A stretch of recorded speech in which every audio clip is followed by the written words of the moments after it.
Do you want to know? Hello everyone! Magandang buhay sa ating lahat. Our video for today is not about plants, kundi meron tayong pupuntahang isang pasyalan dito sa aming lugar. Ito ay nasa itaas ng burol. Ang pasyalang ito guys ay tinatawag na Noah's Ark dahil ito ay isang replika ng Noah's Ark na nasa itaas ng burol. Ayan, kung makikita ninyo, yan yung tinatawag na Noah's Ark. So tara na guys, at akyatin natin ang Noah's Ark. Ayan, kahit mainit ang panahon guys, umakyat talaga kami dito. Pero alas 4 na ng hapon nang umakyat kami dito. Ayan, kung napapansin niyo, napakalinaw pa ng langit, ang init talaga. Ayan, tapos dito guys, habang umakyat tayo, mapapansin niyo maraming mga tanim na marami silang mga tanim na dragon fruit. Ayan, makikita natin yan kung nasa taas na tayo. Ayan guys, yan yung sister-in-law ko. Ayan, nakatalukbong dahil grabe talaga ang init. Kung mapapansin niyo guys, yung mga halaman, ayan namamatay na yung iba, pati yung ibang mga maliliit na kahoy na mamatay na dahil sobra talaga ang init ngayon dito sa amin guys. So ayan, napakatuktok talaga ng inakyat namin.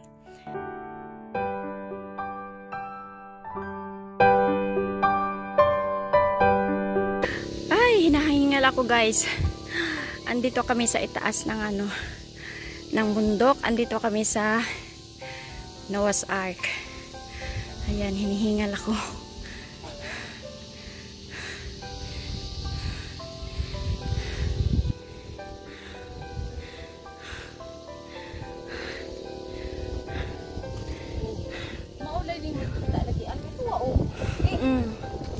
Ayan guys. Yang makikita ninyo dyan, yan yung hanginan. Nandyan yung hanginan church. Maraming pumupunta dyan, yung mga may panata pumupunta dyan.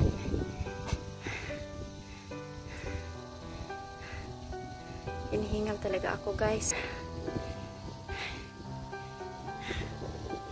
Ayan, ang ganda ng view.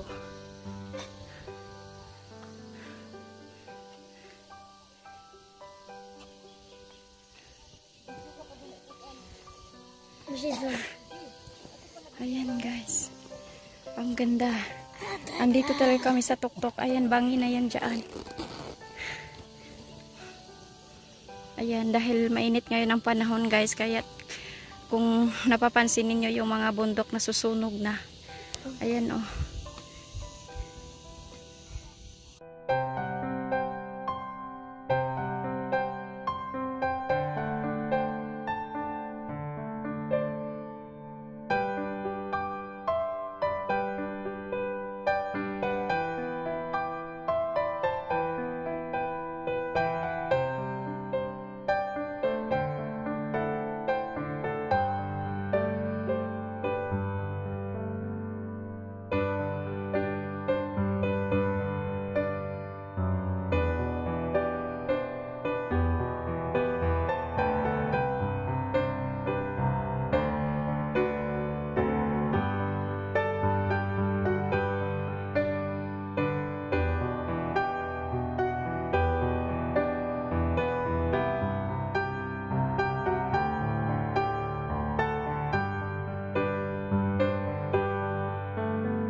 guys, andito na tayo sa taas pero hindi pa ito ang pinakamataas. Meron pa tayong aakitin na isa pang floor. Tapos mula dito makikita natin ang taniman ng kanilang mga dragon fruit. Mai-enjoy mo talaga ang view dito mula sa taas. Tapos meron pang hagdanan papunta sa baba pero hindi na ako bumaba dahil ang init. Ayan. So ngayon ay papasok tayo dito sa loob ng Noah's Ark. Ayan. So ito yung loob, guys. Merong hagdanan papunta doon sa sa isa pang floor. Tapos may misa, may mga table. Ayan, tapos meron namang terrace na makikita mo pa rin yung view sa kabila. Ayan, pati yung dagat. Ayan, ang ganda ng view talaga.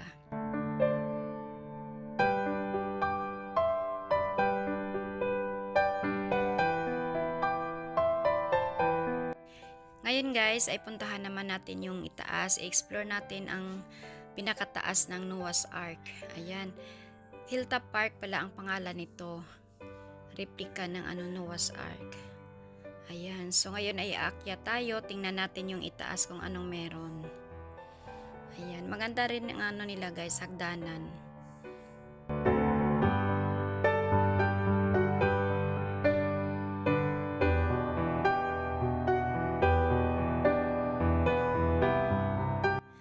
Ayan guys, andito na tayo sa taas. Ayan, kung napapansin niyo, umiikot pa yung steering wheel ng ng barko.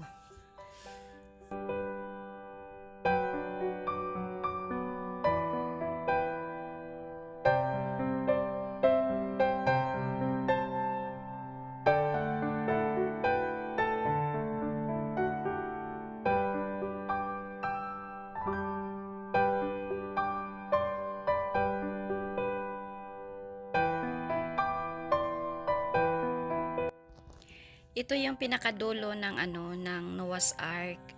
Ayan, tapos iikot tayo para makita natin yung right side ng ng barko. Ayan, tapos ang ganda ng guys, ang ganda ng view. Nakakatakot dumungaw dahil ang taas ng ang taas. Pero dumungaw pa rin ako para ma-videohan yung yung nila, yung dragon fruit farm. Ayan, 'di ba ang ganda ng view? So ayan yung guys, yan yung dragon fruit farm nila. Pati na rin yung yung kalsada sa baba. Ayan, napakataas talaga. Ayan, tapos ikot naman tayo, pupunta naman tayo doon sa doon sa left side.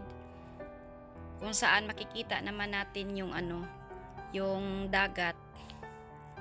Ayan, pero alam nyo guys, nakakatakot talaga dumungaw dahil ang taas. Tapos pakiramdam mo parang matutumba yung yung barko. Tuloy naisip ko paano na lang kung maglindol, hindi kaya to yung Noah's Ark, hindi kaya yan magko-collapse. Yan talaga ang naisip ko nung time na yan. Ayan, oh grabe talaga, bangin na talaga yan dyan sa baba.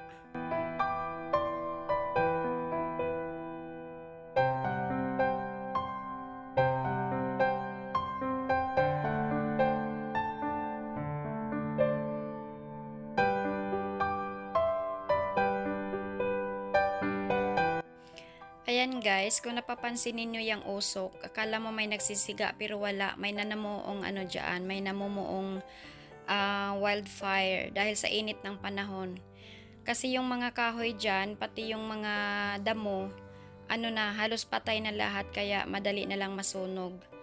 Diba ganun talaga yon pag mayroong fuel, oxygen, at saka heat, yan. Magkakaroon talaga yan ng magkukos yan ng sunog. So yan ang nangyari sa mga bundok dyan guys. Ayan, kung napapansin ninyo yung yung apoy palaki na ng palaki. Kanina hindi pa yan ganyan kalaki. Akala ko nga may taong nagsusunog pero wala naman pala.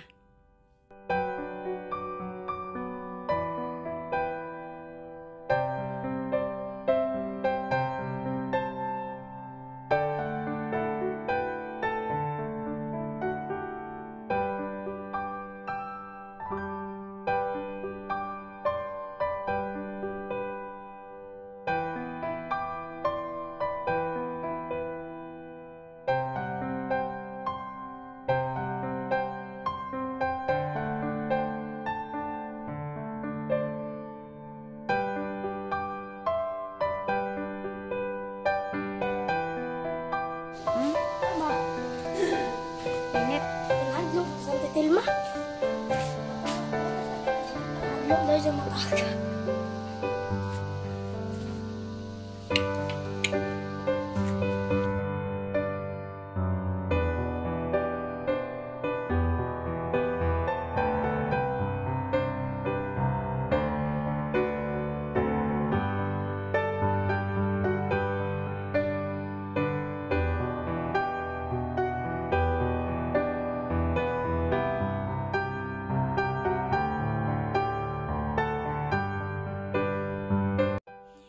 Ayan guys, bababa na kami at dito ko na rin tatapusin ang aking video.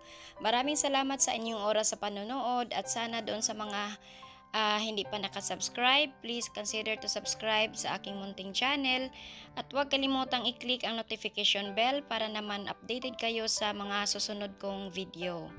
Have a nice day everyone! Bye!